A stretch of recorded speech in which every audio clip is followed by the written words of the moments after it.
Good evening from the Charlotte Motor Speedway Roval. My name is Jonathan Byer, the president here at Speed Racing Network, joined tonight by Mark Person. Thanks for joining us a little bit later in the action. We had to sort through some technical things this evening, but we're here and you're watching live racing action of race number 10 on Speed Racing Network Season 7. I'd like to thank you for joining us this evening. Across the bottom of your screen, we'll scroll the top 5 in point standings along with some important information, including where you can pick up some Speed Racing Network merchandise. We'll go over the starting lineup here when we get our first race break, but for now we just dump you into their action as we get lap 2 underway. We have 24 trucks who came out tonight to start this event, and so far 23 look like they're still on track running. Everybody got off to a nice start, no major incidents on lap 1. Mark, thanks for joining us this evening. I know this is your first endeavor in the broadcast booth on the iRacing platform, so welcome. We hope you have a good evening up here with us, and any insight you can share with us, we'll gladly take with us. But a little bit different perspective for you this week, not in that number 77 truck, but watching from high above.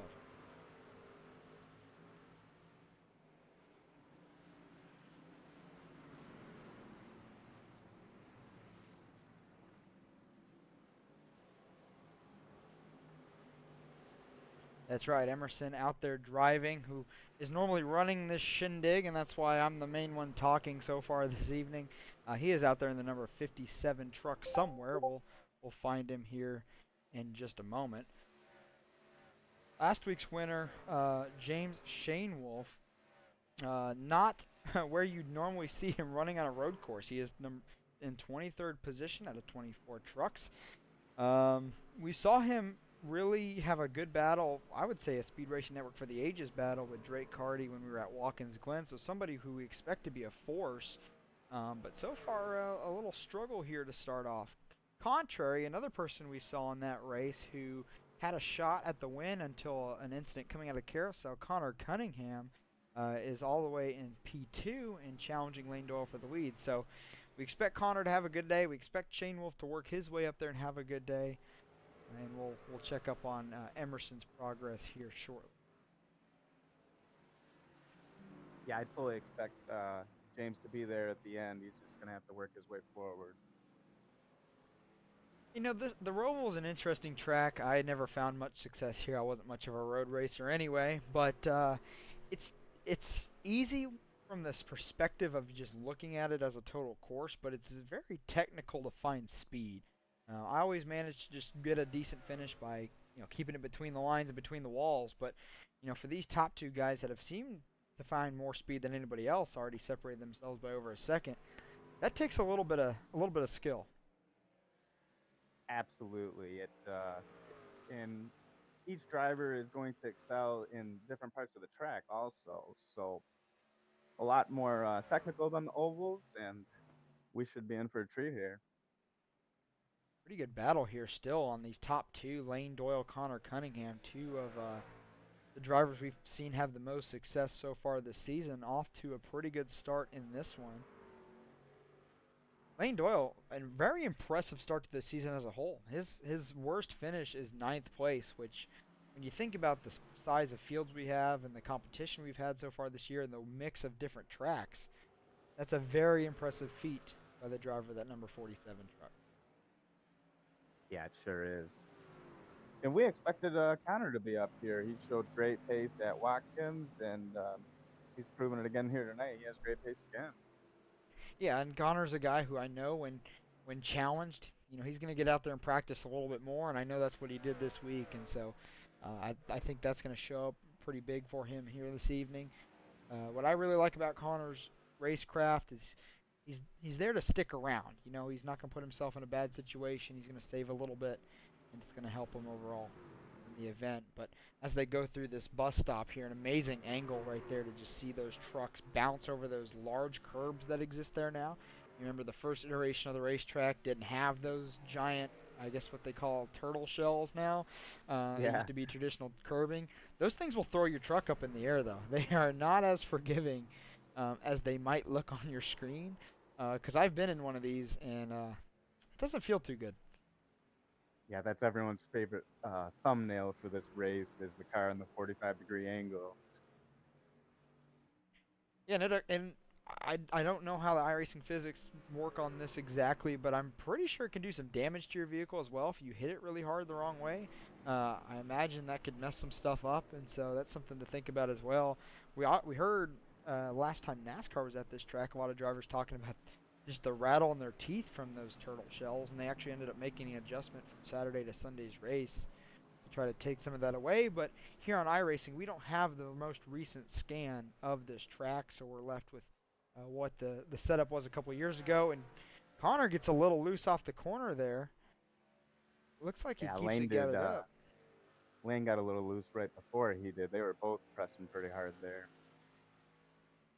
Yeah, the good job by Connor not to spin that around completely and lose a ton of time. He does go all the way back to third, as Dan Park was able to work around him, but have some work to do to get back up there. And I can't imagine those tires are going to be too happy with him in the meantime.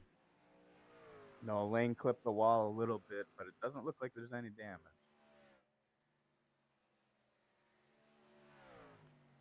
So going back a little bit, we'll see if we can find it. I don't think iRacing's going to find it. We're trying to find it right here. You see it, large amount of damage to this 88 truck of Dylan Godinez. So he has found some trouble. And that is the aftermath. I don't think that thing would turn. There was no way he was going to make it to the bus stop. So I believe, yes, he is now currently on pit road, receiving some repairs on that 88 truck. So not an ideal start for Dylan Godinez. Sean Merriman is also on pit road. You see him right there. His truck just faded away. I believe he has decided to call it an evening, so he's had some early trouble as well. Yeah, Dylan was just kind of fighting it the whole way there. Didn't want to turn it off for him. And what's really cool about this racetrack, everybody's familiar with the oval. So everybody does a really good job there of finding their way around the turns, a decent braking point. But this infield section, what always got me was the transition between the racetrack and the oval and the interior part of the racetrack, because that asphalt there, it's not necessarily even, and that can upset your truck in a hurry. And any vehicle I've driven on iRacing here, it's been the same thing. So I'm curious to see. I think that's what got Connor Cunningham loose there when we saw him kind of half spin, and I'm wondering if that's what got Dylan Godinez and Sean Merriman in trouble. Yeah, it could have. That transition might have upset their truck a little.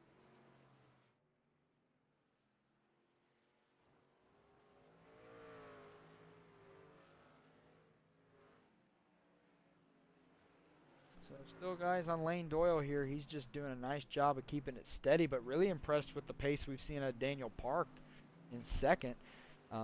Somebody who's had some pretty good runs this year. I know we've talked a lot about him starting shotgun on the field because that's kind of a strategy he employs a lot of the time, but you can't do that at a road course. That's just giving up way too much track time, and so he's doing a great job at the start of this event, just kind of hanging on the back bumper or in sight of the 47. And sometimes that's all you need. You just kind of sit there, watch these guys, and let them make their own mistake and let it come to you. These top 3 or 4 here, Lane Doyle, Dan Park, Connor Cunningham, Jason Green, all just spread out around the same distances. No real battles going on there. We have to go a little further back to find some side-by-side action, and we find it right here. Adam Capps, David Flanagan, the 4s and 5 truck respectively, in a heated battle here for P7. A new look for David Flanagan in the 5 this week. We haven't seen a truck like that yet, but very patriotic looking, which we love around here at Speed Racing Network. If you didn't see the race a couple weeks ago when we kind of had our Salute to Service event with the race at Pocono, we had some fantastic patriotic paint schemes out for that race, and it's good to see we still have one out here today. Yeah, really impressed with this run by Daniel Park. He's just showing off his versatility here. He can come from the back and work his way front. He can run in the middle, and here today, running out front, just great run by him going. Yeah, I agree. And me and Emerson up here in the booth, typically we're talking about him every week, and usually it's a good thing. He also tends to find some really good camera shots of avoiding wrecks as well. So I know we've ridden on board with him a few times this year, but I agree with everything you're saying there. Doing a great job. Yeah, I'm in the back of the field a lot with Dan, and he's usually moving forward, and I remain in the back. But he's always a clean racer around me whenever we do get next to each other and get Hey, together. that's fair. That's fair.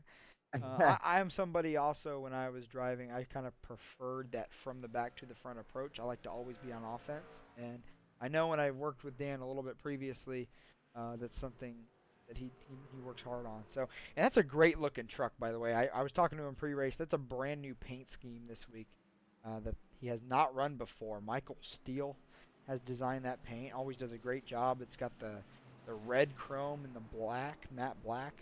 I gotta say, that's I really like that color combo, and it looks really good on that 7 truck here today. Yeah, very nice looking scheme. Cunningham And the out whole there team. right behind him, starting to come back. We saw him had to do that half spin.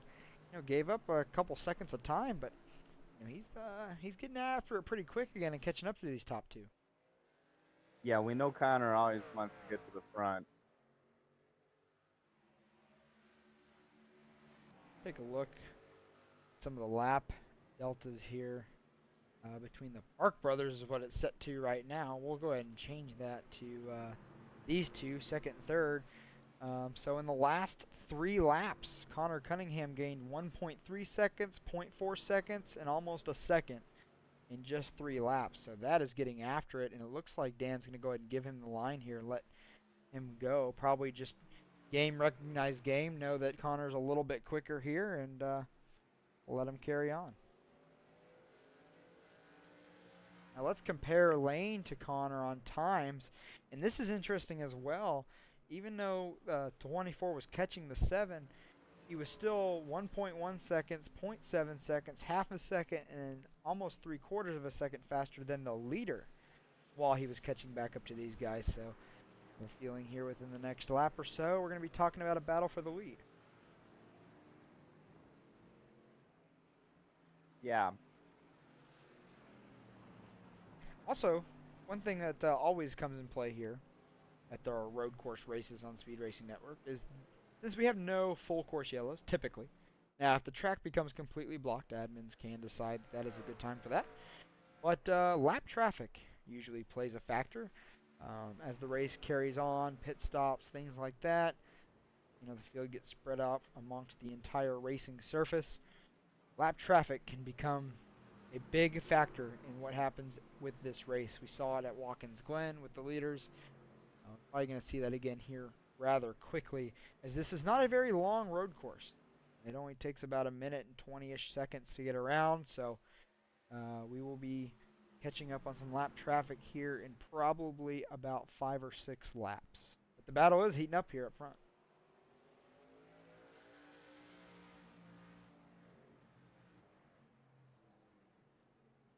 Familiar position here for Lane. He likes running out front. Yeah, he's done a lot of that this year, hasn't he? Yeah, he's right where he wants to be, and Connor's got him right where he wants him. So there is a bonus point for leading a lap in a race. There's also a bonus point for leading the most laps in a race. And me and Emerson are saying every week that every point matters, and well, we'll say it again this week. Every point does matter. So, even though if you're leading a bunch and he's only won 2 races, shockingly, I'm surprised he hasn't won more, but stacking up all those bonus points is only going to help him when our playoffs begin, and he has a little bit of extra cushion on that first round just in case something goes wrong. So it's never too early to start thinking about the playoffs. no, every point matters as we draw closer to the playoffs. Every spot matters.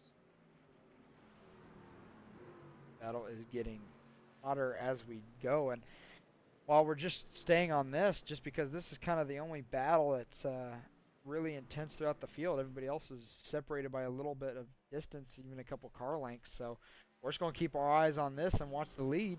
We will get back through the field, though, and show you some of your guys' favorite drivers and sponsors and such. But Connor's got a good run out of the last corner there. He's going to have a look going into 1. Gonna try him. He's got good position here. Just has to keep the momentum up. Tight section of racetrack right here for these two. We'll see how much Lane Doyle presses it here in this infield section. Got to be careful with those big turtle shells on the inside, not to bounce up into the truck on the outside. Both drivers doing an excellent job. Oh! Oh, Connor gets loose off the corner, gets into the side of the 47. You see body panels fly. Both drivers keep it straight. Pretty considerable damage on the 24. Looks like some right front damage. Luckily for him, it looks like the suspension's okay. The wheels are still pointed the right direction. That's good. We'll check the 47 for damage. He might be alright. You just see a little bit right in front of that left front wheel, but honestly, that looks pretty okay to me. We'll see how pace keeps up. Meanwhile, Daniel Park has assumed the lead by doing nothing, pretty much. What did I say a second ago? You sit back there and you just wait? well, he was showing that he had the pace to keep up with the top two. The top three really distanced themselves from the rest of the field, so we knew Daniel Park was just going to keep hanging around. Yep, and that's how you take advantage of situations like that. You keep a good pace, you stay in touch with those guys, you let them, get into it a little bit, and you're the beneficiary. So great job by Dan Park, and he's going to lead some laps here on the 10th race of this season. Lane Doyle, though, even though he kind of did a spin, he did a really good job just getting that truck right back in gear and going, because he didn't even give up that next spot to Jason Green. He got right back in it and is only a second and a half back after all that. But we haven't talked about Jason Green much, and now he finds himself in P3, just about 2.5 seconds off the lead. Somebody else who we usually see some good road course pace from as well. So not surprised to see that 55 truck.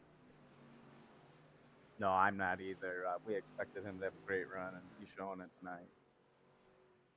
Connor there, like I said, a little bit of damage there on the right front, but suspension seems okay. Lap times still look pretty good.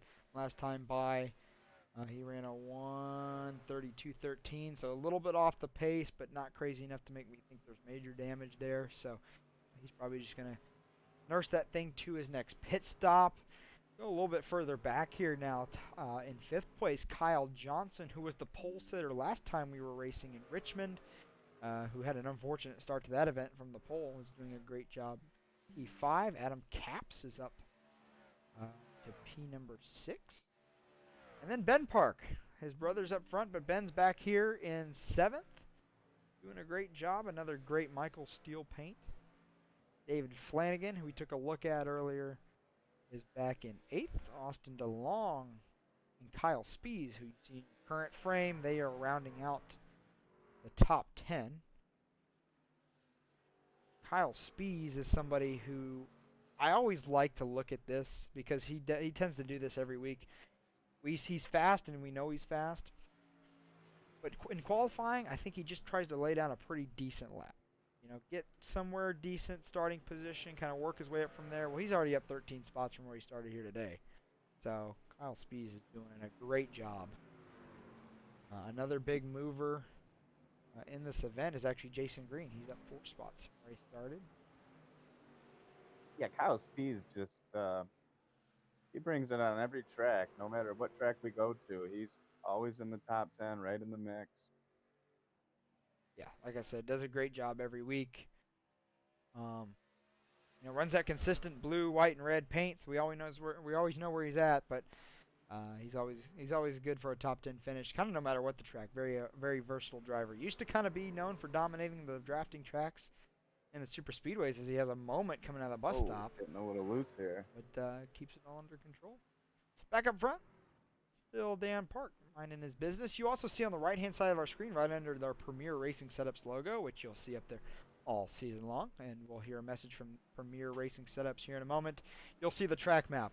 On that track map are all the card numbers of the vehicles out on the racetrack, so you can kind of keep up with where your driver is in conjunction to where we are on the screen. You'll see that bright color number follows whoever we're looking at on the screen, so you'll kind of be able to have a reference where we're looking. Like I said, a road course that's not very big, but big enough we can't see the whole track in one screen, so that gives you an idea of what's going on around the track. A little bit of battle heating up here for second, though. Jason Green is not leaving this 47 truck alone.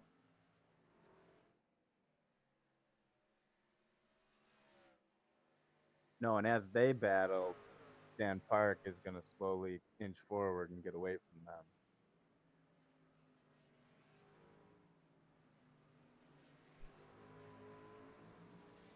And I always remembered when I raced the Roval, I don't think I ever drove it in the trucks. I think every time I did it was in the Xfinity car.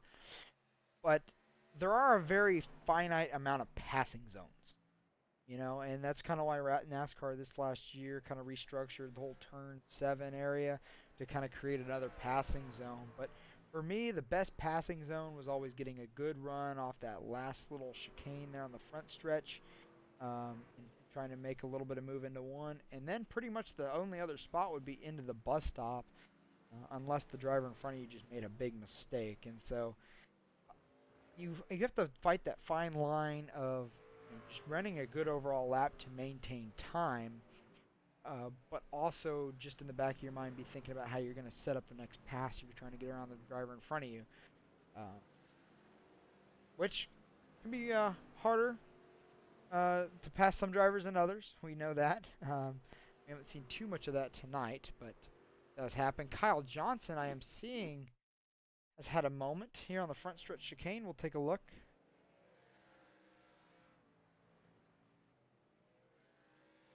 Ooh.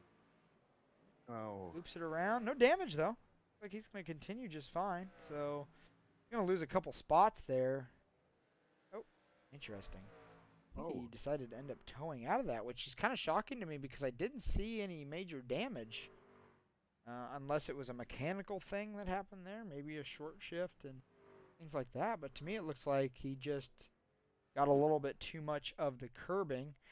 We'll also go back a little further if we can.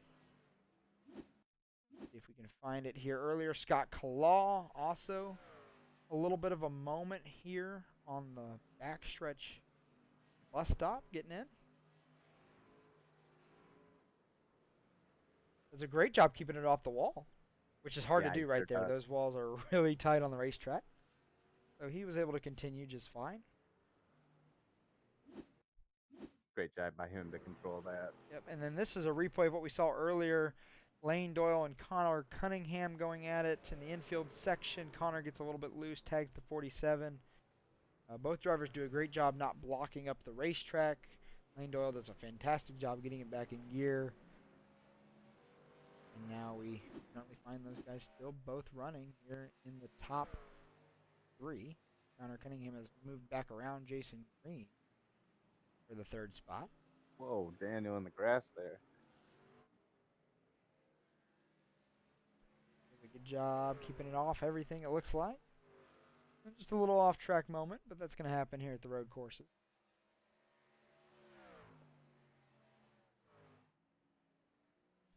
Go back a little bit to see what's going on. A little further back, trying to find some good battles. Austin DeLong, Kyle Spees. We see all those guys next to each other a little earlier. Spencer Brown is there slow on the flat. We'll have to check on what's going on there.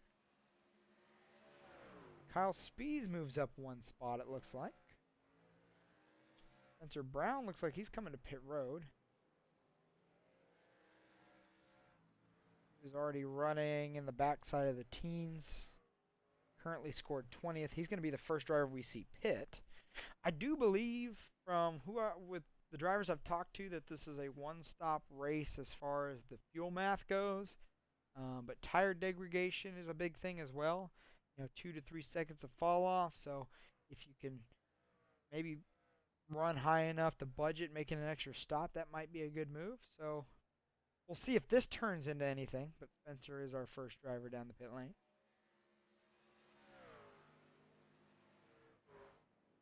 Dan Park doing a fantastic job. Like we said, just he's maintained that about 2.5 lead over Lane Doyle. It hasn't really changed in a few laps. Just doing a good job not making any mistakes. But, I mean, you look right behind Lane. We have Connor and then Jason, and we're stacked up behind Jason Green.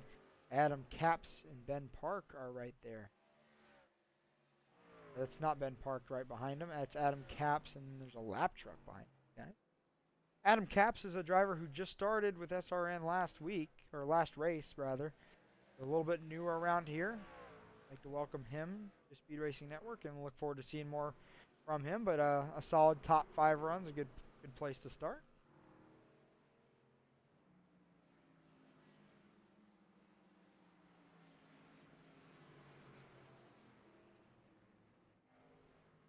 So while we have this moment, we're going to step aside. We're going to hear a message from a couple of our partners here at Speed Racing Network. Don't go anywhere.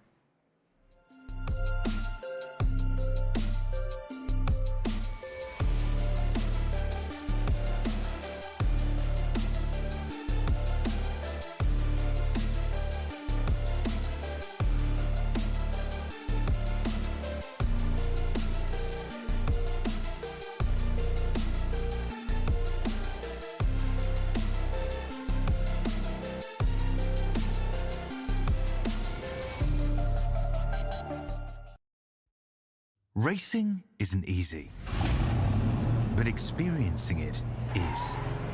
iRacing puts you in the driver's seat with the industry's leading sim racing game. Drive on laser scan replicas of the greatest racing circuits from around the world. Go head-to-head against other drivers chosen by skill-based matchmaking to ensure competitive racing at every level. Compete across all your favorite series. In officially licensed cars, engineered to deliver the most accurate driving experience possible.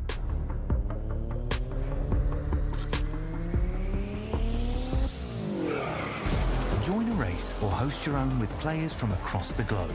Race against the computer or in a league with friends. Feel the thrill behind the wheel. Visit iRacing.com.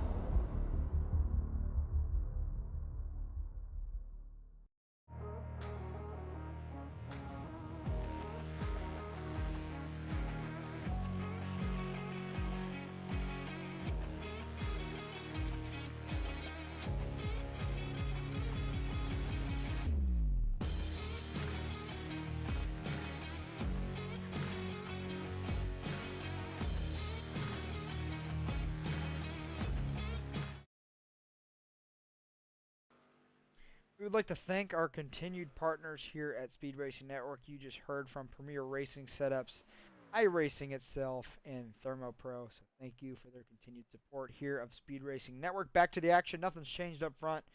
Dan Park still with the lead, but it's grown a second since we last spoke with you. It's up over 3 seconds of time now, so he's doing a great job with that.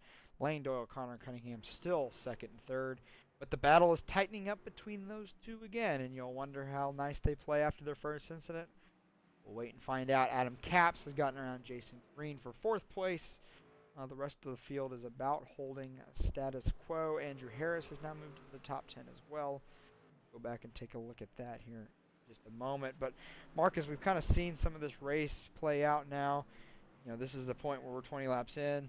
Your tires aren't liking you much anymore. Very little grip left. Fuel loads are real light. The back end sliding around. Easy to make a mistake here, isn't it? Yeah, it'll be interesting to see the strategy these different drivers are going to work on. You know, maybe you're in the back, towards the back. They might, you know, come in earlier, come in later. They're gonna have to try something to get up there. Yeah, that's one of my favorite things to watch in the booth every week is what these guys choose to do strategy. Even you know, when I was driving, it was always something I spent a lot of time thinking about. Didn't necessarily always get right, but at least spent time thinking about. And some of these guys get kind of creative. You know, the easy cop out would be split this race into thirds. Could you possibly make it one stop? I know that's possible with fuel mileage, but tire-wise, is that the wise thing to do? I'm not sure. So we'll see how these guys play out. You know, obviously, if you're not up front, you kind of have nothing to lose. So you might try to swing for the fences.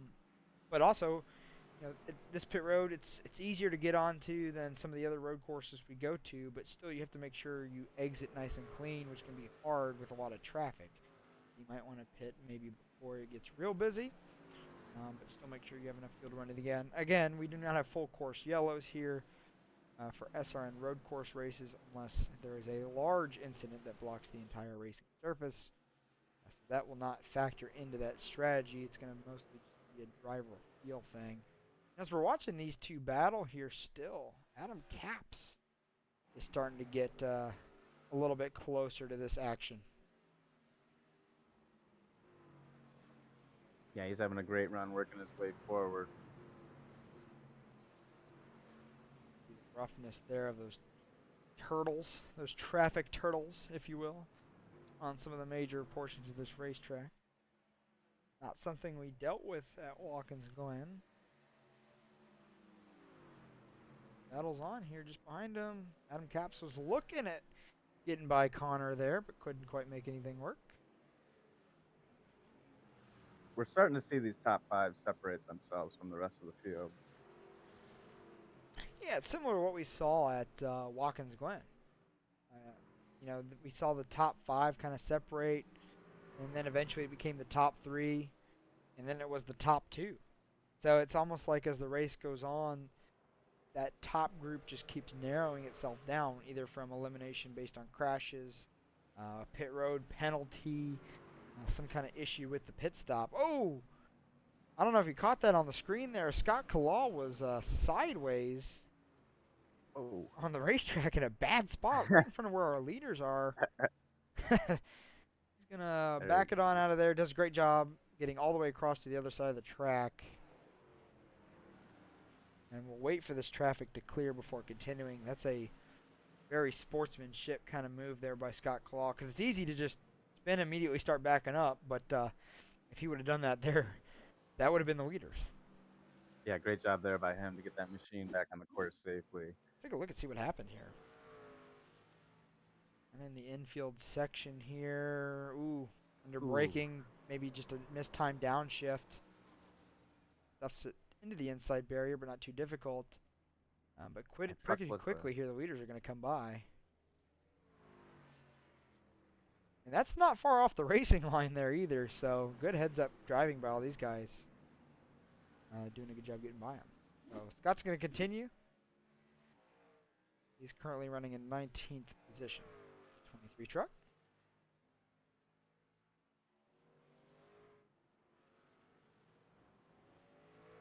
Adam Capps is worked by Jason Green. Jason Green and Connor Cunningham now battling it out. Might I say also, Park Brothers Racing having a great day today. 3 trucks inside the top 5, 4 inside the top 6. All of them inside the top 10. Yeah, great job by them tonight. All 4 of them really bringing it. That's just a good evening. Yeah, so they must have had a good couple weeks of practice. Oh, yeah, and that's a team that I know they do put in some practice time. So they've definitely gotten together. They've worked out what they needed to work out. They definitely have plenty of laps in, and it's showing what just small of a difference that can make. Jason Kratke we see now on pit road. So we're a little bit before halfway here, so maybe on the earlier side of the window to make it. We'll keep our eyes on that. You see the leaders there in the background, and we'll get a good idea of what pit exit looks like here. You have to go real tight around those barrels, around the other side of this wall, and then try to squeeze it on that line. You see the leader there right behind Jason. If you come out at the wrong time, though, Mark, that can be a very sketchy situation. Yeah, absolutely, and we're going to see those pit stops here shortly. They're going to have to come out safely. Pit road penalty is not what you want, especially at a race that you cannot be saved by the caution flag. Scott Kalal in some more trouble here. Looks like in the bus stop. See if we can take a look and see what happens here. Guessing getting in the bus stop, another wheel hop type situation, maybe under braking. Yep. Looks like. Great job avoiding the wall again, though. Yeah, he did get a little loose there earlier, so he still hasn't quite figured that bus stop out yet. Yeah, and that's the toughest braking zone on the racetrack. That's kind of where you have the largest speed delta from fast to slow. And so that's an easy part of the track to get in trouble.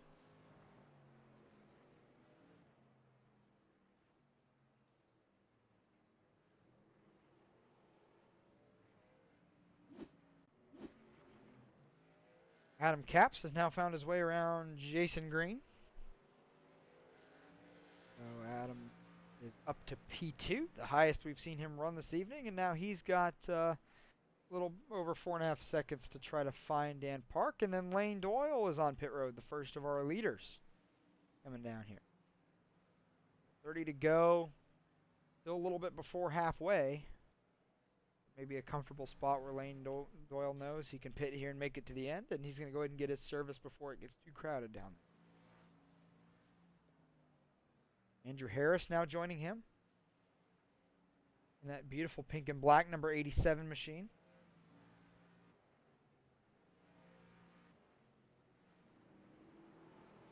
Obviously everybody here is going to take the 4 tires and fuel. They're going to get that full service in. Should be the only time they have to do that. These drivers do have 2 additional sets of tires if they so wish. This will be a great look at pit exit here. How tight you have to work around these barriers and walls, and we can't even see them half the time. No, we can Is how wild that is.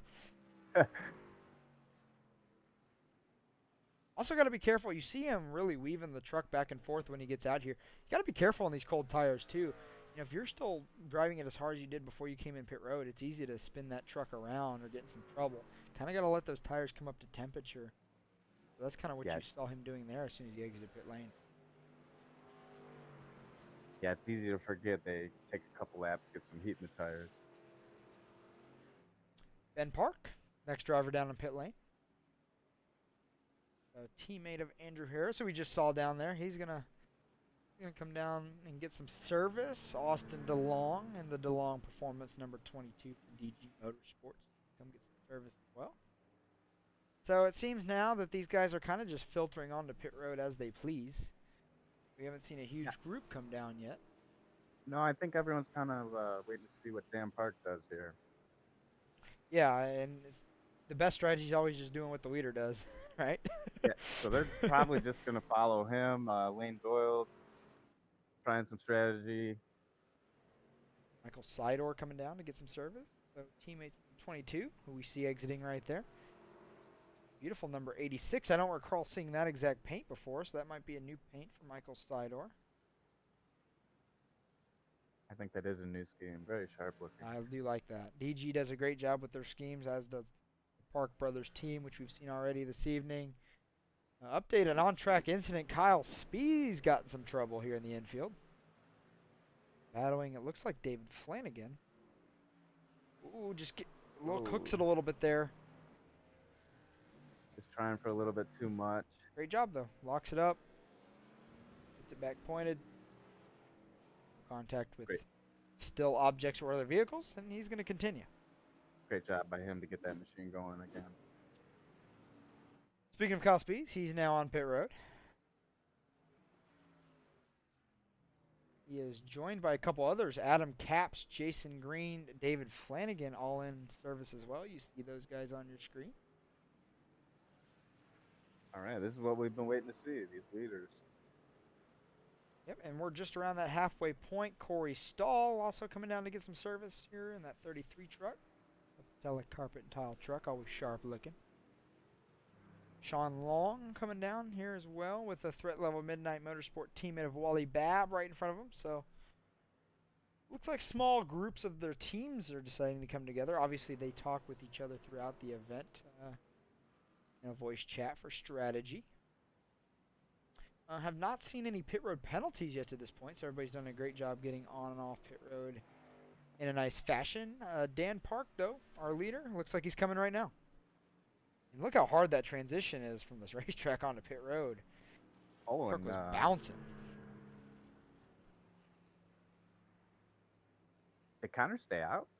Connor did stay out, yes. You saw him in the background keep going. He is going to continue.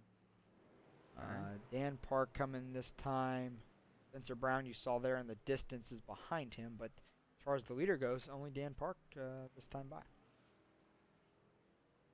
So it just leaves Connor that needs to pit. Yep, Connor is going to be the last one out there because Lane Doyle has already made his pit stop. He's currently registered as P3. Remember, the damage on the right front of that machine came from the contact with the 47 of Lane Doyle. Dan Park has now just come off pit road, by the way. Well, that's brother Ben. Dan is just in front of him. There he is, coming off pit road. And you see, even after that pit stop, he's only down to P5. So he really doing a great job. And look at the mess in front of him. These are all the guys that were behind him when that pit stop was made, but that just shows you how a couple laps on fresher tires with just how much these tires fall off make a difference. He went from a 4-second lead on this group to right behind him. And now you Yeah, got to work by him. absolutely. Yeah. And Connor's going to have that tire advantage here towards the end of the race. Exactly. Almost 3 wide battle here. Lane Doyle's going to give it up to these two and let Jason Green, Adam Capps fight it out. And then Dan Park is going to do what he does best and pick up the leftovers like we saw earlier. Side by side in the bus stop, Capps gives way to Green. Everybody makes it through all right. That's a tight part of the racetrack to be in a heated battle. Yeah, 3 wide here. Yeah, I mean, we've seen some excellent racing all year long, but so far this season on the road courses, we've seen some fantastic racing. And that just continues. Connor Cunningham has finally decided it is my time to come get some service. Him and Sean Corcoran are in. Justin Smith as well. See where Connor cycles out. I want to say it's probably going to be right behind that group we were just looking at. See where he cycles as he comes throughout behind the wall. Yep, so just on track in front of him is that large group we find right here. So Adam Capps is going to lead his first lap in his SRN career. Right in front of Jason Green, Lane Doyle, and Dan Park. We see smoke in the distance. Oh, Connor Cunningham in some trouble right off pit lane. Section here, we'll see what happens. Ooh. Yeah, we just talked about it coming out of the pits on cold tires. Mm-hmm. And that's going to cost him a couple seconds of time. He's not going to be happy about that. Justin Smith has also found some trouble. This looks like the back stretch where he got crossed up. Ooh, kind of what we saw with Scott Claw earlier, right in front of the leaders. Wow. Oh my goodness. Great job by them to get through safely. Yeah, good job by Justin too, just being predictable there, not pulling right back in front of everybody on track, just rejoining the surface safely, and everybody lives to fight another day. So Adam Capps still leading. Battle's on behind him here for P2.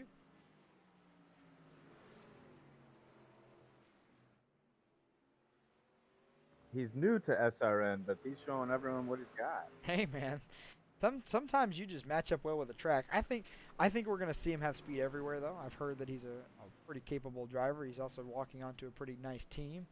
But yeah, he's making a statement here in just his second SRN start for sure. Interesting to see here how Dan Park kind of works his way back up there. I mean, like you said, he's going to have that tire advantage, but it's going to take a few minutes for that to come to fruition.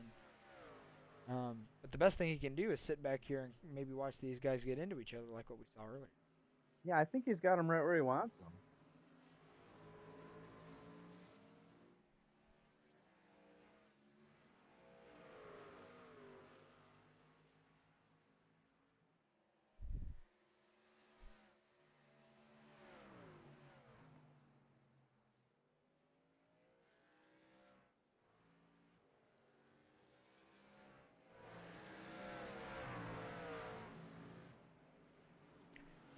Well, while we're watching this great battle unfold on track, we're going to step away in the broadcast booth. We're going to give you a old SRN Turn It Up for a few minutes here, soak in the sights of sounds of Speed Racing Network race number 10 in Season 7 here with the HairClub Truck Series from the Charlotte Motor Speedway Road.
Back with you now here from the broadcast booth here at the Roval. While we stepped away for the Speed Racing Network to crank it up and you got to see some of our great camera angles here at the Roval, there were a few things that went down, and let's run through them real quick. The first of which was Scott Kalaw getting in some trouble just on the start of the infield section. We saw the leaders go right around this. You see the leaders there in the background. Gets up and onto the paint, almost right back into the racing surface, and pretty darn close to collecting Adam Capps in that process. And then just shortly after that, we saw Justin Smith as well in some trouble in a similar section here. Get it off the inside wall. And then you'll see right behind him, Connor Cunningham is that smoke in the distance. We're going to look at that as well, kind of in the same area of the racetrack. So Connor is second little half spin, if you will, since coming off the road. Gets up and onto the flat on the paint. Does a good job to keep it off the wall. No foul there. And then unfortunately Justin Smith's day's not going any better as he slides to the infield turf just a few minutes ago. Rejoins the racing surface safely. So, back up front, Adam Capps leads by about a second and a half. And he's just hoping none of those events happen right in his lap that might cost him a good finish today, even though that an incident with Scott Kalaw was pretty darn close. Yeah, and also while we were away, Jason Green has overtaken Lane Doyle for second. Indeed. And pulled away by a lot. Awesome. Yeah, they did close that gap to a half a second to Adam Capps, and then he got away again. We look at the Lane Doyle, Jason Green lap time deltas, over half a second last lap, gained by the 55 truck.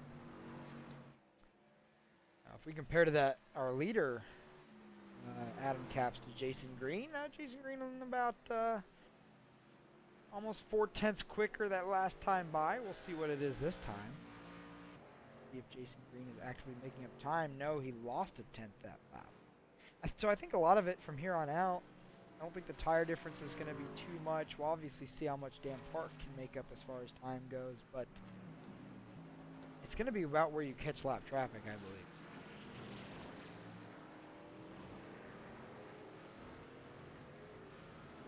Yeah, we'll see how they navigate that lap traffic. Hopefully they get through safely. Lap traffic on road courses, not the easiest thing to navigate. You know, on ovals, there's a preferred racing line typically, and the lap vehicles will just stay out of their way. You just ask them to be in a predictable line, somewhere out of the immediate preferred racing groove, and you can generally work yourself around. Now, at a road course, that's a little bit more of a blurred area, and can create some hectic moments and some issues. So far this evening, though, I've seen slower trucks do a great job, if they're not actively spinning, being out of the way, and hopefully it stays like that for the remainder of the evening. Kind of just resetting what's happening in the field overall.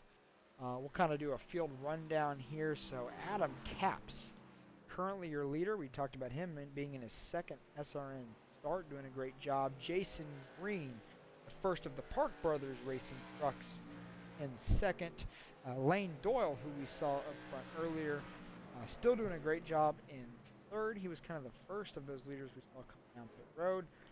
Now knocking on his back door is Dan Park, who we saw lead a majority of the mid portion of this race before the pit cycle.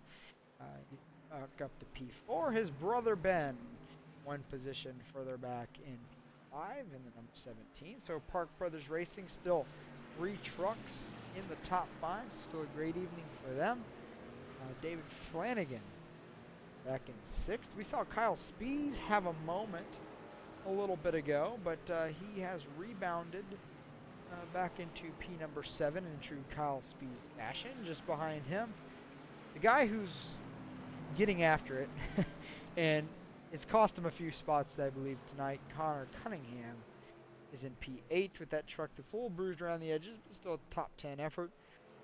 And then Andrew Harris is up to P9. So that'll put the whole Park Brothers Racing team in the top 9, which is a great. And then the first of the DG Motorsports machines is Austin DeLong in 10th. And that number 22. Cycle through the rest of these guys and kind of talk through what's happening up front while we cycle through them.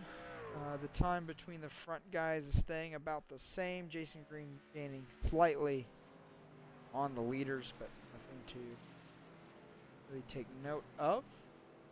We do know, we talked about this guy a little bit earlier, James Shanewolf, who won the last race at Richmond, as well as battled hard for the win at Watkins Glen. We saw him last time, I think he was on the screen. He was in 23rd or 22nd. He's all the way up to P13 on just pace. Doing a great job trying to maybe backdoor himself into a top 10 finish. And the rest of these guys that we'll go through here still remain on the lead lap. That includes Michael Seidor, Jason Kratke. You see Dylan Godinez there in the middle of this mix. He is a lap truck. Sean Long in P number 16. Threat Level Midnight Motorsports machine.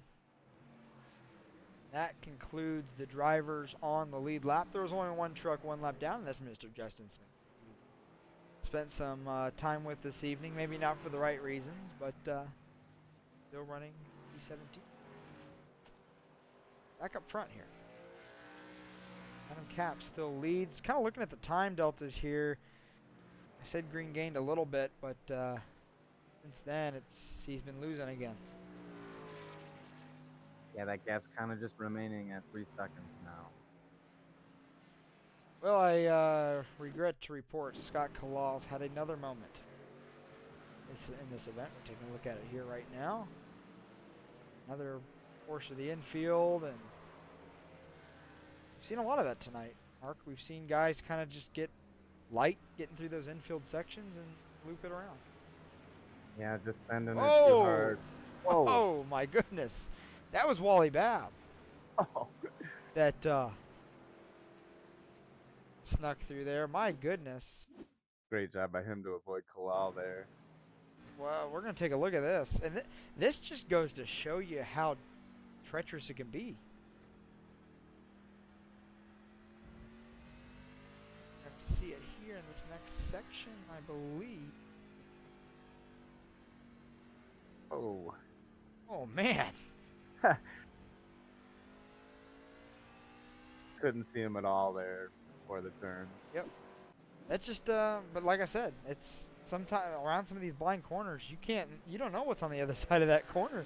And by the time you get there, it can be too late. A good heads up driving by Wally Babb to avoid that sitting truck of the 23. Yeah, boy, you know what, a truck's in the middle of the track. Yeah. You know, usually on our ovals, if somebody's sitting in the middle of the track, that's not necessarily the worst place. You got an apron, you got a couple different options. As long as they're holding the brake, you know they're going to kind of stay there. Road courses, you turn the corner and they can be in your lap and you're just staring at their door number. Yeah, nice job by Justin Smith to avoid Kalal there, too. Well, you said something about Justin Smith, and he's found himself in some more incidents here. This on the front stretch. Ooh, that's going to be some hard contact. And just entered a little too fast there. Truck heavy damage on the left side. You obviously see Oh, the top of the heavy quarter panel dangling, and I don't think that thing's steering. Oh, so back into the wall. he's towed it back to the pit lane. Just, See what they can do with that machine. yeah, that's a hard lick to the left side there. Oh, look at that. Back up front, Adam Cap still legging out that lead by a little bit less this time, and you see some heavy traffic now in front of him. That's Sean Long and Scott Claw. Directly in front of the 4.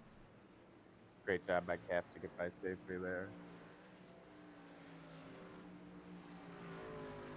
Good job by Sean Long by kind of just picking a good spot to let him by. Yeah, very respectful. See Scott Kalal probably do the same. Scott, a very respectful driver here in the series. He knows he's had his struggles tonight and does not want to impact the finish of this one. And in front of him, that's I believe Sean Corcoran at 74. Scott, yes it is. You see Scott pulled aside there. Let's Adam go. And you see that time continuing to grow now. Distance between first and second. Behind this, though, Dan Park has found his way by Lane Doyle for third, but he's got a long way to go up front now. 12 seconds to the leader, which is a lot of time. 15 to go. We're talking nearly a second, just under a second a lap. That's going to be hard to make up unless there's a lot of mistakes being made by the driver up. Yeah, he's kind of losing time.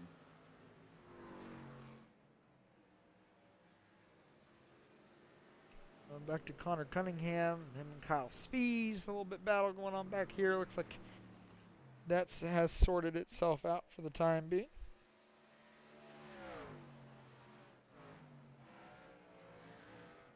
They're not where they expected to be, but they're going to fight it out for some points here. Oh yeah, and I know anytime you can rack up a top 10 finish, right, that's a week you don't have to drop. So, you know, you get those 2 drop weeks of the regular season races. You kind of want to use those for just when stuff goes really bad, right? A wreck early, things like that. Even though it's a road course, it's kind of a wild card. Top 10 could be just what you need, because then if you end up wrecking Darlington next week real early, you didn't waste it. You know, you don't have a 20th place finish here, and you're not being able to drop whichever race was lower. So the professionalism in some of these guys is strong, and the fact that they have high expectations to win a lot of the time, or at least compete in most races for the win. But in the days that they're not, they kind of take this top 10 and move on down the road. And that's what you're seeing out of these guys. You know, 6th on back, I believe. I think 18 seconds back is a little too much now to overcome for people like Ben Park, Connor Cunningham, Kyle Spees, Andrew Harris, Austin DeLong. So they're just going to take the rest of this evening to maybe gain a point if they can, get another spot, but just come home with a nice solid top 10. Yeah, we don't really know how much damage Connor received. Just trying to make the best of it here. Yeah, and like I said, his times were a little bit slower after that contact. Not 100% sure if there was any suspension damage, but it obviously took, I think, a large amount of pace off that truck from what we saw earlier. The lead has grown by another 2 seconds, by the way, between first and second. Adam Capps continuing to work this lap traffic, which remain thick. He's now got Jason Kradke just in front of him in that purple, black, and yellow number 54. And then Michael Seidor in the 86 in front of them. And that would be putting these guys a lap down. So obviously they have a little bit racing for there, but most likely going to be respectful and let Adam go as he gets there. But you can also catch him in some really awkward positions, and that makes it a little bit harder. But what's nice about the Roval is you have sections like this giant oval area where that becomes a little bit more doable. If you know anything or watch or even participate in the iRacing Daytona 24-hour, you probably know exactly what I'm talking about. If you've ever been in a multi-class series IMSA race at the Daytona road course, that giant oval section is a great place to kind of unkink some packs and let some guys go. Do the same here. Looks like Kradke will give room to Adam as he continues to work and now sets sights on the 86. So impressed with the run from Capps there. You know, the 4 cars behind him, they did get to him, put the pressure on him, and he wasn't even bothered by it. Just kept hitting his marks and pulling away. Exactly, and that's, you know, we saw that earlier. You know, a driver stays on the back over somebody else, so you can pressure them into a mistake, and just does a fantastic job of not allowing that to happen. Looking at the backside of the top 10 here, Andrew Harris and P9 has had a nice little evening. We'll talk a little bit about the biggest movers in the field. Kyle Spees is currently running in 8th place. That's 15 positions higher than where he started. So definitely a night he will take. Looks like we saw a little mini slide earlier, but all 4 corners of that truck are in impeccable shape, which is usually a good sign as well. Another big mover, James Wolf, is here in 13th, 8 positions up from where he started this event. Another truck that doesn't look like has a scratch on it, which is always a good thing. We do give out a bonus point for no incident points in a race, so not sure if those guys have had that, but something they could take advantage of. Sure. Yeah, we were hoping James gave us another battle for the ages up front, but just didn't happen for him tonight. Yeah, we saw just one heck of a battle between him and Drake Carty at Watkins Glen. We still have to go back and actually make a highlight video out of that, I think, and clip some of that, because that's some of the best road course racing action in the trucks I've seen on the iRacing service probably ever. And unfortunately, one of those drivers was not in the field this evening, and the other just was never up front. And to be honest with you, the Roval is a little bit of a different combination. So the trucks don't have an actual setup for this racetrack, because in NASCAR they don't race here. And so it's kind of just a mashup that we have on our schedule that doesn't really exist. So what these drivers are actually running here is the Chicago Street Race setup with an adjusted rear gear. And it allows the shifting to just be much better, but we found that the handling on the Chicago setup was the best option.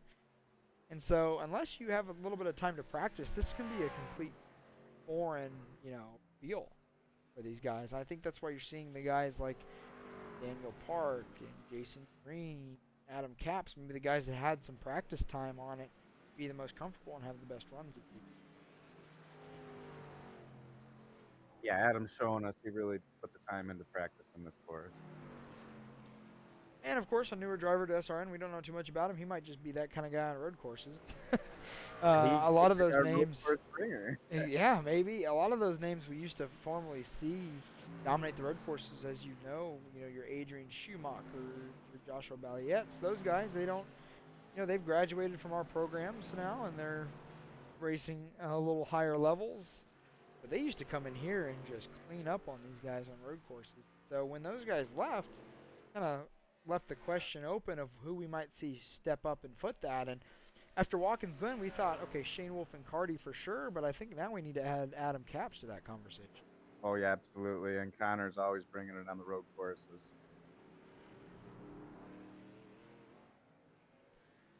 Lane Doyle has sunk all the way down to P7 now. Kyle Spees has gotten around him, so move Kyle Spees up to P6, which is a fantastic run. He's now chasing down Ben Park. A couple trucks up there. You see the lap car of Scott Kalal in between them.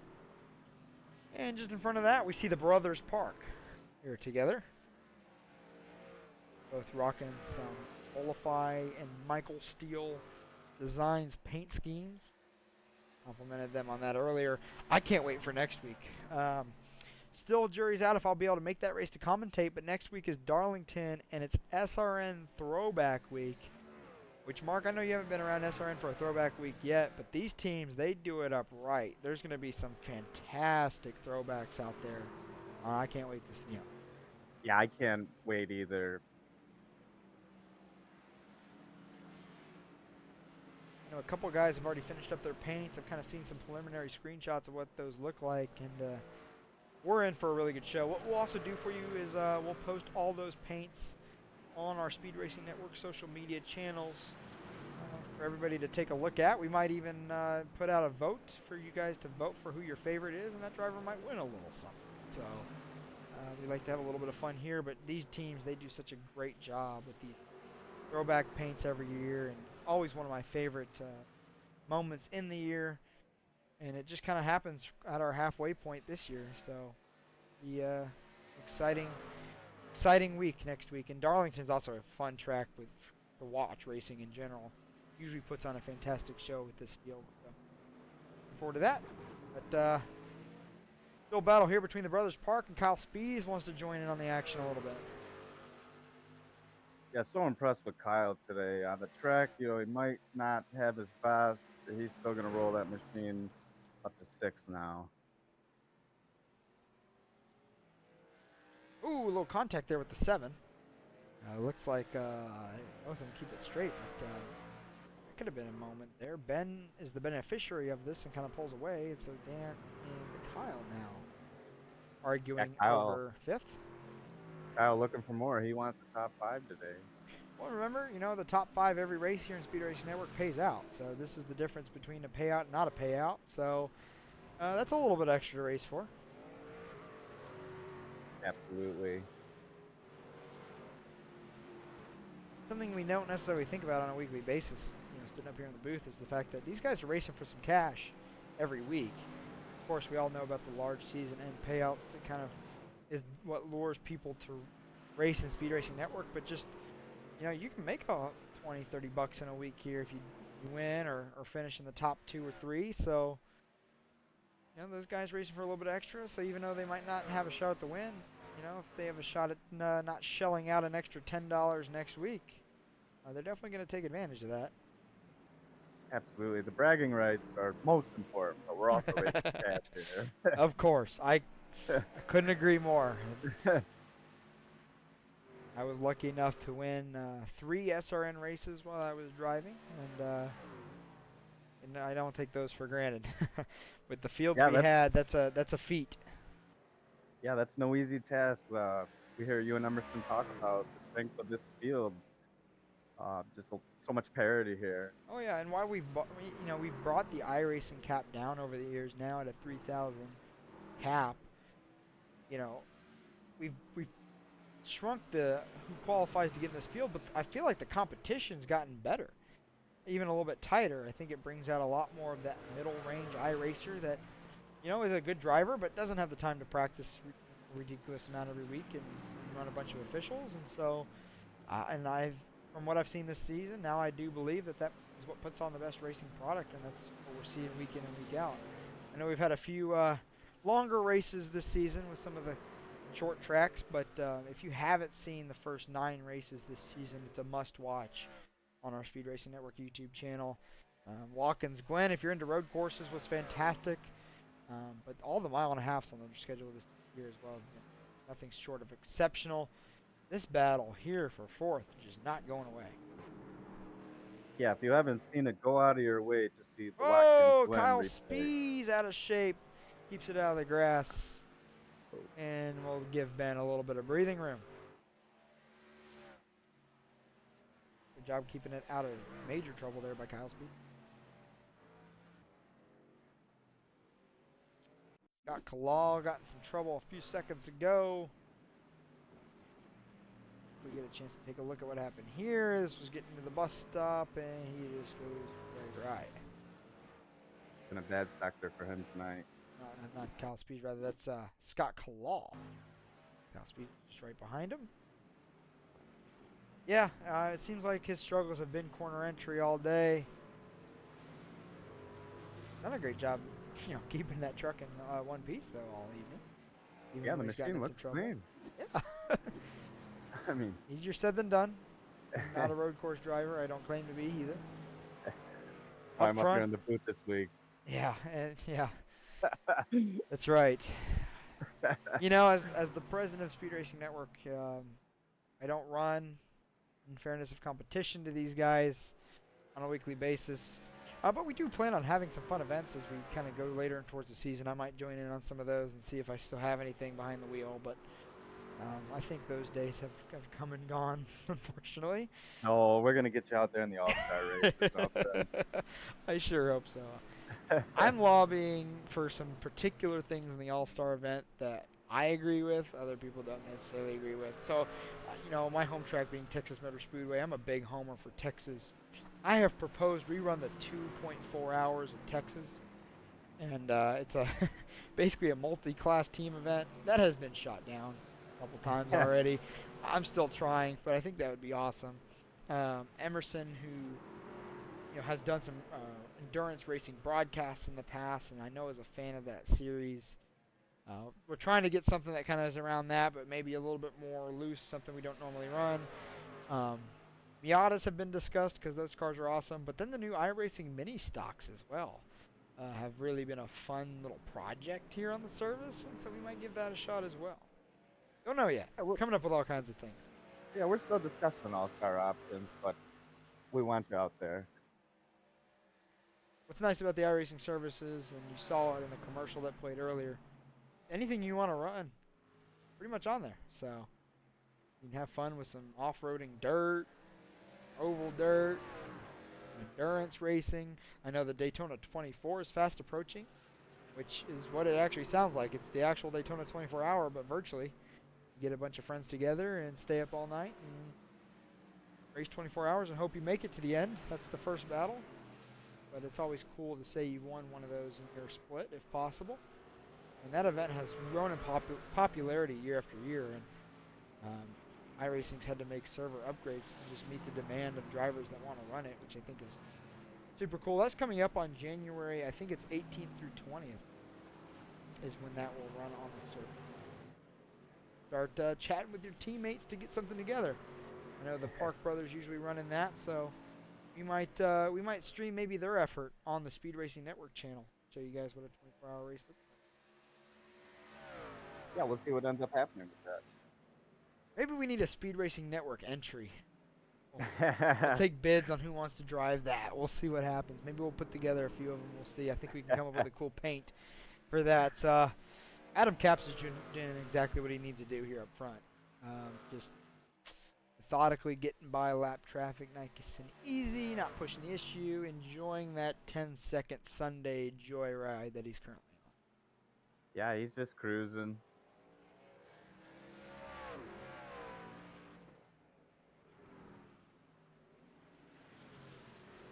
Lengthening his lead too, driving away from these guys.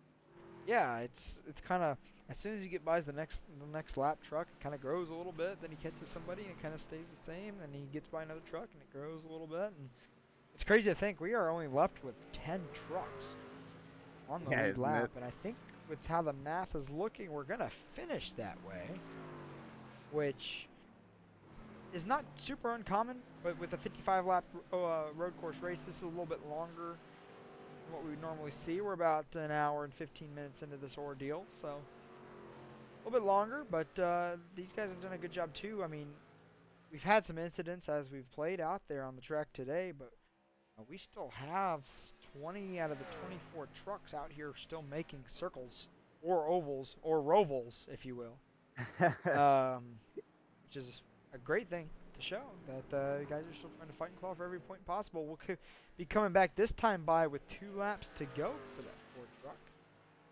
As long as nothing crazy happens and his internet stays connected, he's going to be doing mighty fine. So what's interesting, you look at what happened with the pit strategy. The top 4 all pitted on lap 27, which was essentially that halfway mark. So maybe that was the right move. Kyle Spees is now up to P4, and that's what makes that stat possible. And as you were, Mark, as you were complimenting Kyle Spees earlier on his great run today, you think about it now, you know, we compliment him every time he moves up, but he's up 19 spots now. Yeah, every week he's just a model of consistency. And consistency does win championships, as they say. Absolutely. He's right in the mix. He will get his win this season before too long, I believe. We currently have 5 drivers locked into the championship race on wins, and those are the ones that you see scrolling across the bottom of your screen. Lane Doyle being the leader of them with 2 wins and the most points. Like I said, his worst finish is 4th, so he's had a fantastic start to his season. Coming around out of NASCAR turn 3 and 4, he'll roll through the front stretch chicane, and he'll grab that white flag from Barney the flagman, and that'll leave us with 1 lap remaining here from the Charlotte Roval. Yeah, and Kyle Spees' win is going to come. Oh yeah, I mean, we're going to some tracks he's gonna do really well in. He always runs really well at the 1.5 miles, so we still have a lot of those on the schedule, a lot of those in the playoffs as well, which kind of fits to his strengths. Second place, Jason Green. He's going to be in the winner's circle pretty soon as well, I believe. You know, he's kind of a guy that starts the season off just running well, and then all of a sudden middle of the year, he'll just start clicking them off. And I think this might be an indication with the second place run here today that he's ready to go on a little bit of a run here. Yeah, he's showing great pace all day today. And then shout out, David Flanagan is in this mess that is in P3, all those trucks you see around him right now. We don't talk about him much every week, but then randomly he's in the top 5 and he's on our screen. So kudos to David Flanagan. Yeah, he's been in the top 10 all night tonight. Great run by him. Well, Adam Capps navigates the bus stop for the final time. He will come off the bus stop. Have a nice little oval 3 and 4 in front stretch chicane to navigate. Nobody in front of him. And in his second career Speed Racing Network start, Adam Capps, coming off the last corner, will win race number 10 of season 7 here at the Charlotte Roval. What a Fantastic drive run. by Adam. Yeah, I can't ask for much better than that. Was up in contention all day. Nice smooth pit stop, and ultimately after that pit stop, never looked it back. And he's going to come home with the win, almost 14 seconds margin of victory, which is picking him up and putting him down. We will have 10 drivers finish on the lead lap this evening. Corey Stahl will round out that top 10. We will get your full finishing order here in just a little bit. We'll let this field cycle through, and then we're going to grab some of these guys and interview them and see what they have to say about tonight. We'll hear from our race winner, Adam Capps, first as soon as he gets all the way back around here. Then we'll talk to Jason Green, David Flanagan, and we'll see if there's anybody else sticking around to talk to after that. Now the field cycling through. Corey Stahl will be the last driver to cross the line to make it official. And he's just got a little chicane to navigate, and that'll put this race on ice, if you will.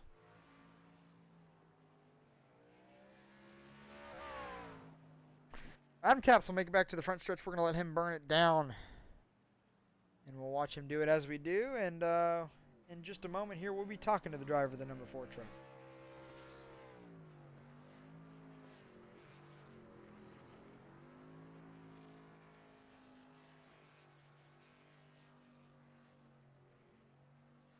Great run by the Park brothers, too. Both of them in the top 7.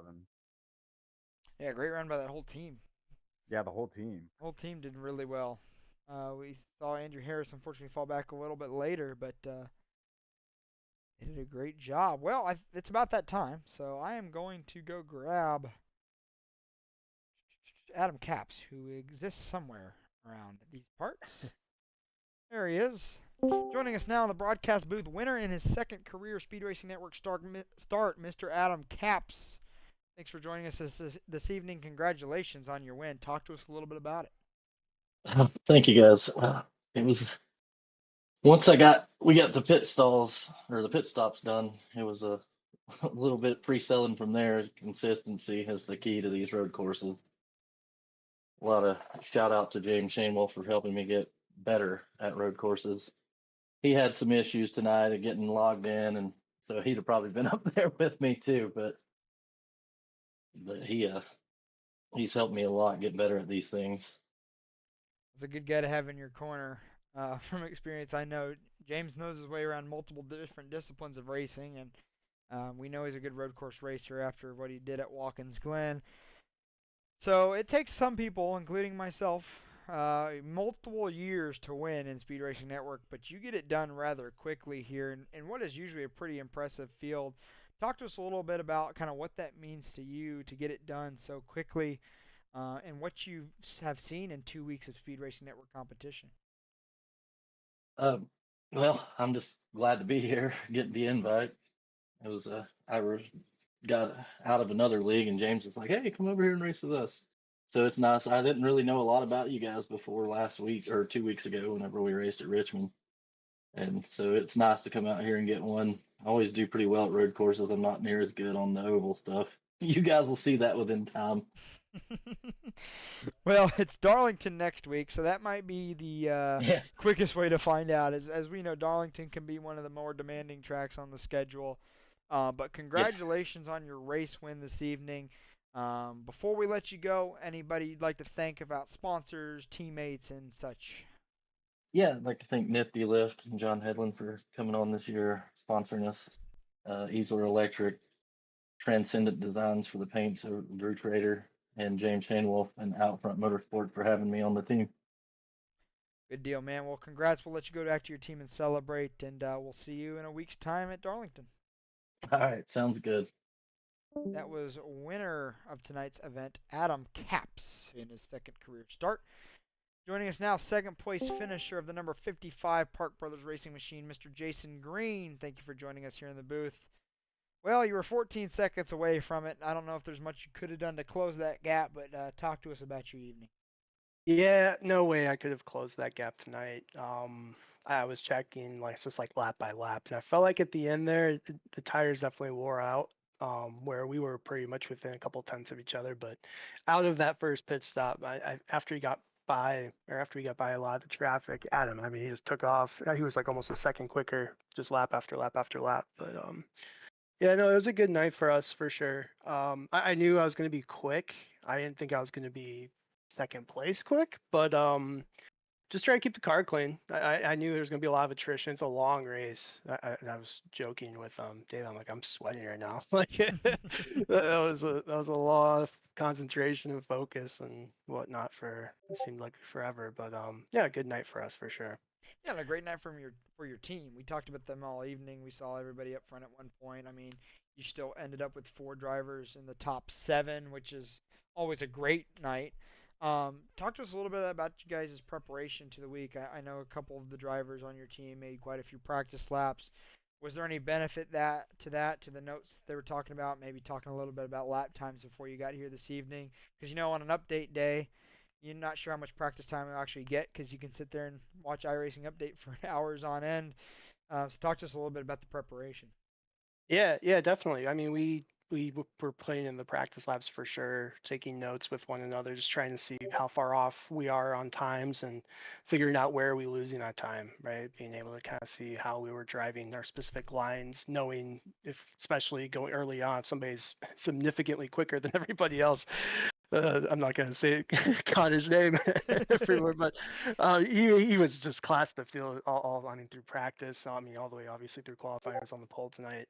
So it kind of sucks for him. I know he really wanted that one. He definitely should have run away with it. But yeah, lots of preparation. And it's week in week out, right? I mean we're trying to get to the playoffs where I know for myself, missing a couple weeks here, and then finally, like I think the last race was Pocono, and I just did absolutely awful there. So finally getting a good race there, but it's gonna take a lot of preparation for sure with everybody involved. Well, next week we head to one of my favorite tracks, not to drive, but to watch for sure, Darlington, in Darlington, South Carolina. We also know it's Throwback Week. I know Michael Steele's working on some great projects for you guys, so we can't wait to see what ends up on track next week. But we've closed the chapter on the super speedways for the year. We've closed the chapter on the road courses for the year. So the remaining tracks, a lot of mile tracks, mile and a halves, some technical, some just more speed related. How do you feel about as we approach the playoffs? Because before we get there, we have Darlington, Vegas, Milwaukee, IRP, Kentucky. Any of those tracks really perk up what you think you might be able to do? Yeah, definitely. I think Darlington, it's always a really good track for me. I think even just throughout the last couple seasons here, it's just running top 5 almost every race, always up front there. So just gotta keep it clean, try and keep it off the wall as best you can. But that should be a good racetrack for me.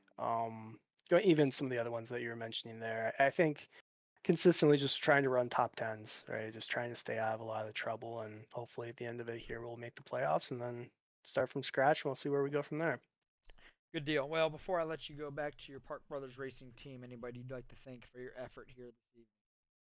Yeah, I gotta thank the folks. They tune in every week. You guys do a great job on the broadcast. I've been seeing a lot of other leagues and such on TikTok, and it's actually it's insane to see how good of a job you guys do compare a lot of stuff out there. So just gotta thank the folks for tuning in. Everybody on Park Brothers Racing, like I said, lots of preparation that took in place this week, and yeah, we'll get them next week. Sounds good. Well, I will let you go back to what you need to do for the rest of this evening, and we'll see you at Throwback Week at Darlington. Appreciate you, JB. Thank you. Jason Green, second place finisher here this evening. Well, we got one more left. David Flanagan joins us here in the Speed Racing Network booth, tonight's third place finisher. David, talk to us about your evening. It was a long one. That's for sure. Well, No, it's just keeping it out of trouble, just not trying to make a mistake, and that's pretty much it. Well, we loved the look of the truck. The patriotic paint scheme made it easy to find you out there. And, it seems like every week we talk to you or get you on the screen. You're running somewhere in the top 10.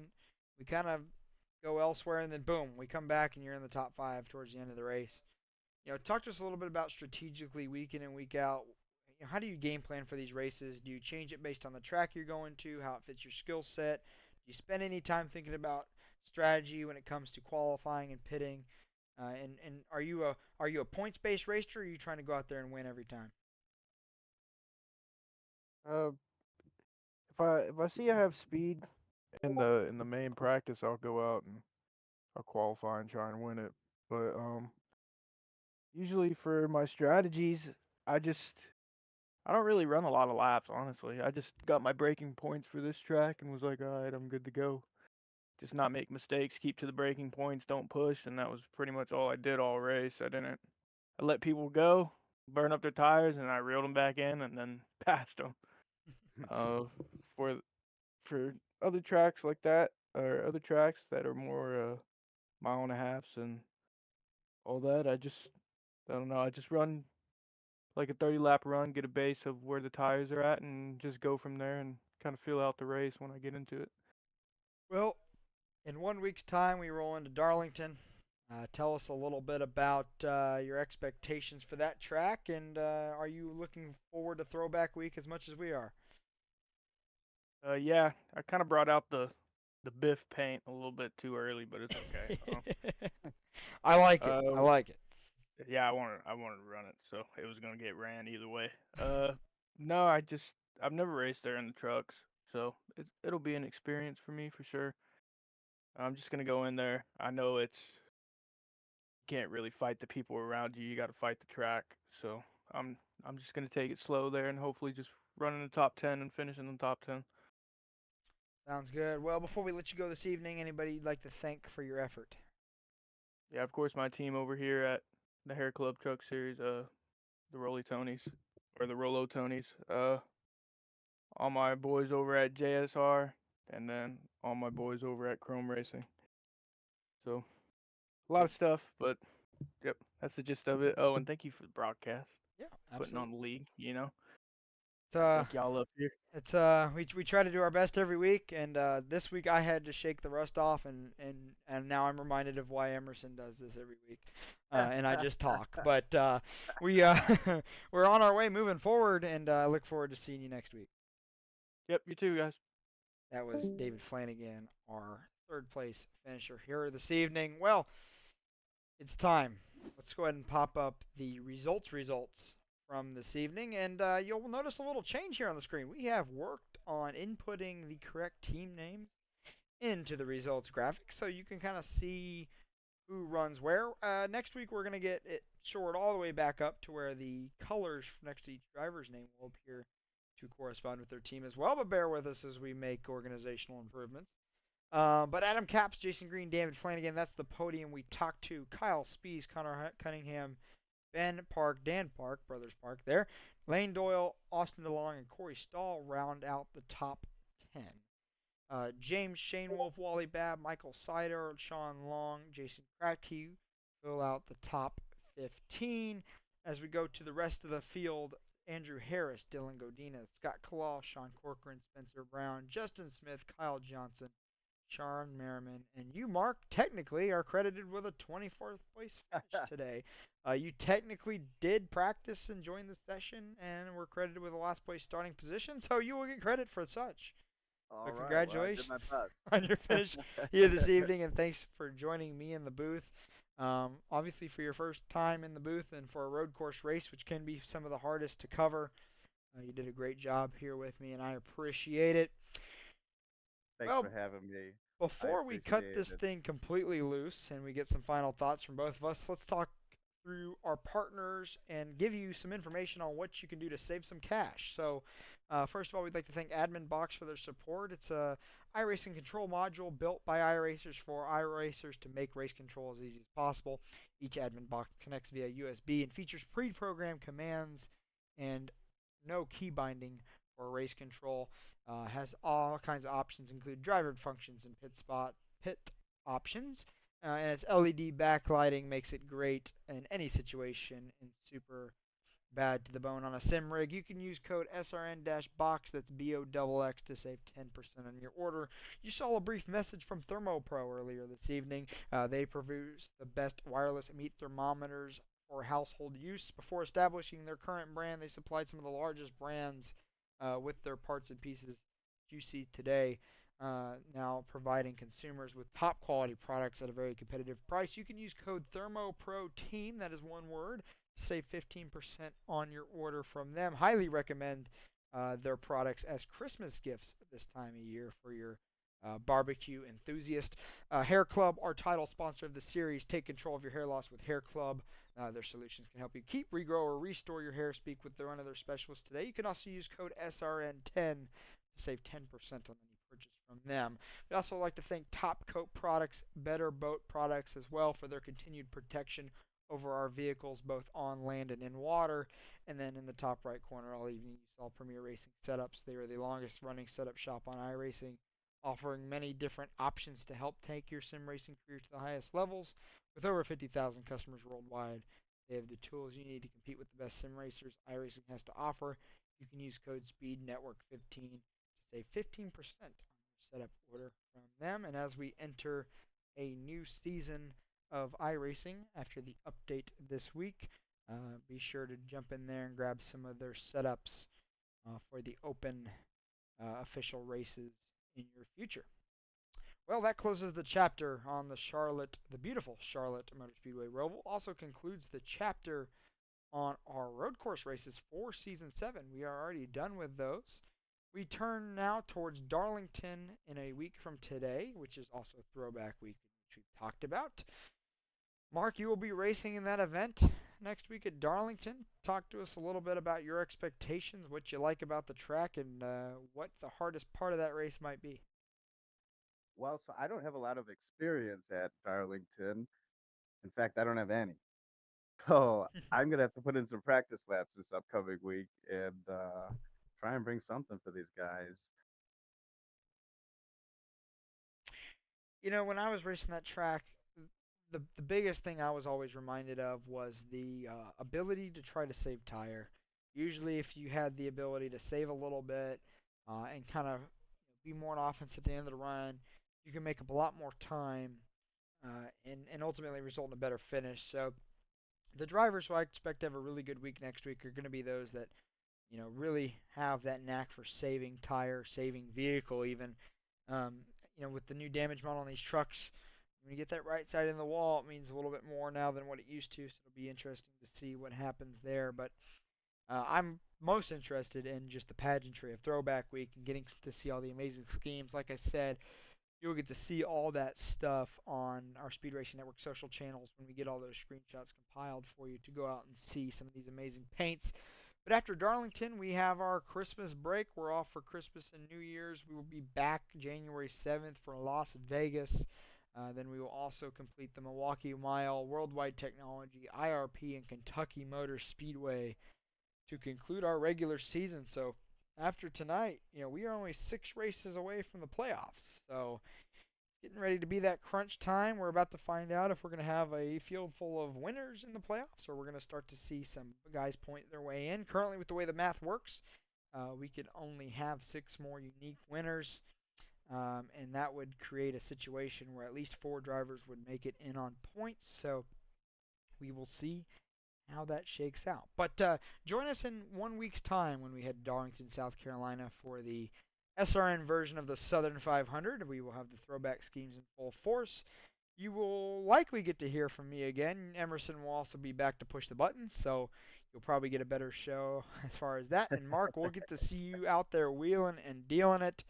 And, hey, now we know we can call upon you for maybe a little in-race commentary to see how things are going live down there on the track. So don't be alarmed if you hear from us in a week, randomly in the race, to Absolutely. provide some insight.